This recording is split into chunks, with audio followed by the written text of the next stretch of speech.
সীতাকুণ্ড এক ভিন্ন সৌন্দর্যের জায়গা। পাহাড় ছুঁয়ে যায় আকাশ, ঝর্ণার জল গড়িয়ে পড়ে মাটির বুকে, গেয়ে যায় প্রকৃতির গান। সবুজে মোড়া সীতাকুণ্ড, যেখানে মন ছুঁয়ে যায় পাহাড়ের বাতাসে, আর সাগরের কোলে গুলিয়াখালী শান্ত ঢেউ তাকে তোমায় আবার ফিরে আসছে। চলো মিশে যাই প্রকৃতির এই রূপকথার সীতাকুণ্ডের পথে। প্রথমে আমাদের যাত্রা শুরু হয়েছে মুন্সিগঞ্জ জেলার ভাটেরচর থেকে। মূলত বাসটি ছেড়ে এসেছে ঢাকার সায়দাবাদ থেকে। তো ঢাকার সায়দাবাদ থেকে চট্টগ্রামের সীতাকুণ্ডের দূরত্ব 204 কিলোমিটার, যেতে সময় লাগবে 4 ঘন্টার মতো। তো বাস থেকে নেমে সকালে নাস্তা করে আমরা প্রথম স্পট চন্দ্রনাথ পাহাড়ের উদ্দেশ্যে রওনা হয়েছি। সীতাকুণ্ড পাহাড় মূলত বাংলাদেশের চট্টগ্রাম জেলার সীতাকুণ্ড উপজেলায় অবস্থিত। এটি চট্টগ্রাম শহর থেকে প্রায় 20 কিলোমিটার উত্তরে এবং বঙ্গোপসাগর উপকূলে চন্দ্রনাথ পাহাড়ের পাদদেশে অবস্থিত একটি এলাকা। পাহাড়ের ওপরে ওঠার সময় সিঁড়ি দিয়ে উঠবেন না, আপনারা মাটির রাস্তা দিয়ে উঠবেন, সহজ হবে আপনাদের জন্য। আজকে অনেক পর্যটক আসছে, ছুটির দিন তো তাই। এখান থেকে পাহাড়ের ভিউটা কত সুন্দর। তো আমাদের পাহাড়ের ওপরে যেতে হবে, তাই হাঁটতে থাকি। পাহাড়ের ওপরের দোকান, চাইলে কিছু কিনতে পারবেন। শসা, আমরা, গাছের তেঁতুল আর অনেক কিছু পেয়ে যাবেন এখানে।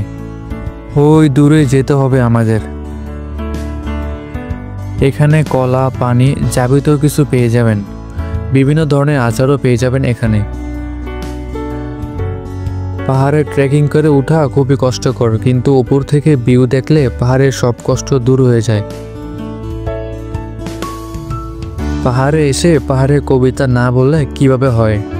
নীল আকাশে মেঘের ভেলা, পাহাড় ছোঁয়া হাওয়া, সবুজ চূড়ায় রোদের নাচন, পাখি গান গায়ে প্রবাহ হাওয়া, ঝর্ণার ধারা টলমল করে বাজে তার ঋণী ঝিনি, পথের ধারে বুনো ফুল হাসে গন্ধে ভরে দিনি, চূড়ায় কোণে সূর্য ঢলে লাল হয়ে যায় আকাশ, মেঘের পিছে লুকায় আলো ঝলমলে তার ভালোবাসো।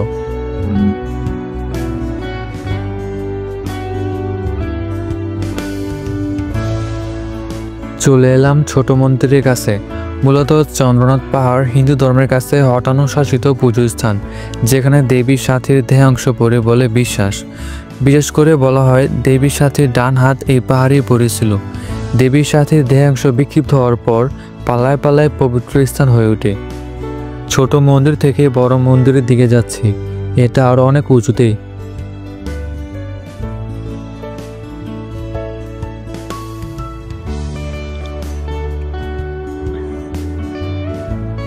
আমরা হাঁটতেছি পাহাড়ে একেবারে উঁচুতে যাওয়ার জন্য।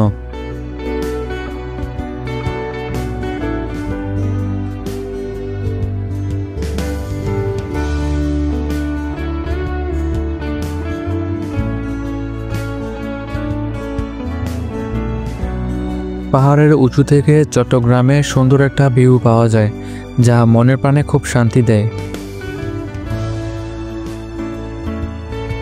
এটা হচ্ছে বড় মন্দির, অর্থাৎ শিব মন্দির, হিন্দু ধর্মাবলম্বীদের তীর্থস্থান। মন্দির সর্বোচ্চ উচ্চতা 300 মিটার প্রায়, আর উঁচুতে আছে 1200 ফিট।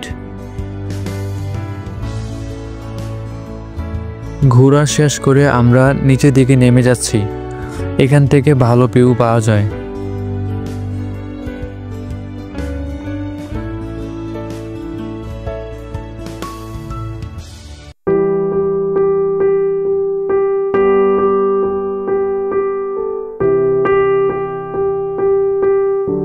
পরবর্তী স্পট গুলিয়াখালী সি বিচ চলে আসলাম। এখানে গাড়ি নামিয়ে দেয়, পরে হেঁটে হেঁটে সি বিচে যেতে হয়। এগুলো হচ্ছে ছোট ছোট বোট, বর্ষাকালে এগুলো পর্যটকদের জন্য থাকে। গুলিয়াখালী সমুদ্র সৈকত মুরাদপুর সীতাকুণ্ড উপজেলার মধ্যে রয়েছে। সীতাকুণ্ড শহর থেকে প্রায় 5 কিলোমিটার দূরে। সাধারণ সমুদ্র সৈকতের বালুকাময় নয়, এখানে আছে ঘাসবিহীন মাটির পাতলা স্তর সহ ম্যানগ্রোভ বন ও নিম্নভূমি ছড়া অংশ। সৈকতের ধরন ভিন্ন, ঘাস, মাঠ, ম্যানগ্রোভ গাছ, বিশেষ করে কেওড়া গাছ এবং সাগরের সংযোগস্থল দড়ি নালা রয়েছে। সবুজ সমুদ্র সৈকত হিসেবে মাঝে মাঝে উল্লেখ করা হয়, কারণ সাগরের সাথে মিশে গেছে ম্যানগ্রোভ বন। অনেক পর্যটক বলেছেন এখানে ভেবে দেখতে হয় না আমি সমুদ্র সৈকতে এসেছি, বরং আমি প্রকৃতির এক অংশ হয়ে গেছি অনুভব হয়। রূপসী ঝর্ণা হাঁটার ট্রেলে বৃষ্টি নেমে যায়। এই বৃষ্টির মধ্যে আমরা যাচ্ছি ঝর্ণা দেখতে। পাহাড়ে এরকম জিরি দিয়ে হাঁটলে অসম্ভব রকম ভালো লাগে। কি শান্ত পরিবেশ চারিদিকে। এজন্যই বলি, ভ্রমণ করুন, নিজের দেশের সৌন্দর্য উপভোগ করুন।